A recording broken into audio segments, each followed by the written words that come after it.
How can I possibly wrap tonight's show without talking about the day's most trending hashtag, International Women's Day? It is the 8th of March, a day dedicated to celebrating women, our successes, a day meant to highlight the challenges we face. The world today is marking Women's Day, some in celebration, some in protest. There is an outpour of wishes online. Phones are buzzing with endless WhatsApp forwards. Retailers and restaurants are cashing in on Women's Day. Offices have dress codes. Gifts are raining. So are flowers. The whole idea is to make women feel special, even if it is just for today. I've spoken at length about the history of the 8th of March, how this day came to be known as Women's Day. In case you missed it, the latest episode of Gravitas Plus is on our YouTube channel. Go watch it. Tonight, let's try answering one question. It's 2021. How far have we come? How far have women come? In India, there was a time when women practiced sati long ago. A widow would throw herself on her husband's pyre or be forcibly thrown into it. Sati today is banned. But widows are still ostracized. The society has made some progress, but not enough. There was a time child marriage was rampant. Today it is outlawed.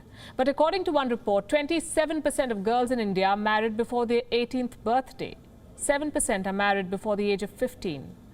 Today, in theory, women are at par with men, at least in most countries. How much of it translates into practice? Let me show you. It is 2021 and women in Tokyo are still fighting for equality.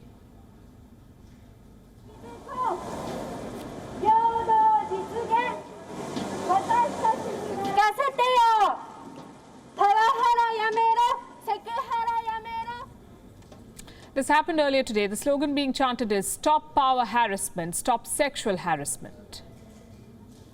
In Australia, women are calling for respect. Now look at this banner. It reads, "Patriarchy is worse than the pandemic." Well, it is. A pandemic ends at some point. What about patriarchy? There seems to be no end.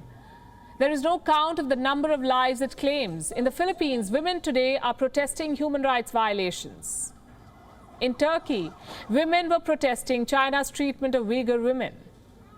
These women are highlighting the treatment being meted out to their mothers and their sisters.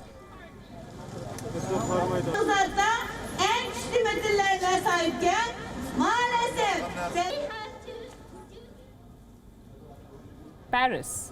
Women were protesting the gender pay gap. Did you know women earn 77% of what men do for the same job, for doing the same job? Inequality is so deeply rooted in our system that sometimes we refuse to even acknowledge it. Discrimination against women seems only normal. Rémunérées, pas valorisées. Il se trouve que la pandémie a permis de mettre en lumière leur importance. Donc on est là vraiment pour crier haut et fort que ces métiers doivent être revalorisés, que les salaires doivent être augmentés. Madrid banned Women's Day marches. Despite that, hundreds of women took to the streets. They risked their lives and the pandemic just to protest. Why do you think they did that? Well, here's a bitter truth. Women around the world are desperate to get the rights they're entitled to. They have been fighting for far too long for the most basic of rights: equality, safety, the right to work. Article 14 of the Indian Constitution says the state shall not deny any person equality before the law. Last year, the government of India told the country's apex court, male troops will not accept women commanders. And many people in India found nothing wrong with this. There are still many temples that do not allow women of menstruating age to enter. In Nepal, women still die in menstrual huts. They're cold and hungry. They do not have access to proper health care, as a result of which there is a rise in the number of cervical cancer cases. In Afghanistan, women journalists are still attacked. In Pakistan, women are attacked for protesting on Women's Day. In Bangladesh, women sex workers are denied a proper funeral. In El Salvador, women are jailed for miscarriage. In Argentina, women are killed because they are women. This may sound like a rant, but I'd much rather be saying this than sharing cupcakes. Nothing wrong with them either, just so that we're clear. The point I'm making is very simple. Discrimination against women is a reality, a universal reality. Yes, we have come a long way. Women today are leading countries. They're leading global companies. Women in media are leading newsrooms. A lot of women today have a voice. We are independent. We can drive, we can fly a plane, we can join the military, we have access to the best of education. But this is not a privilege. This is a right.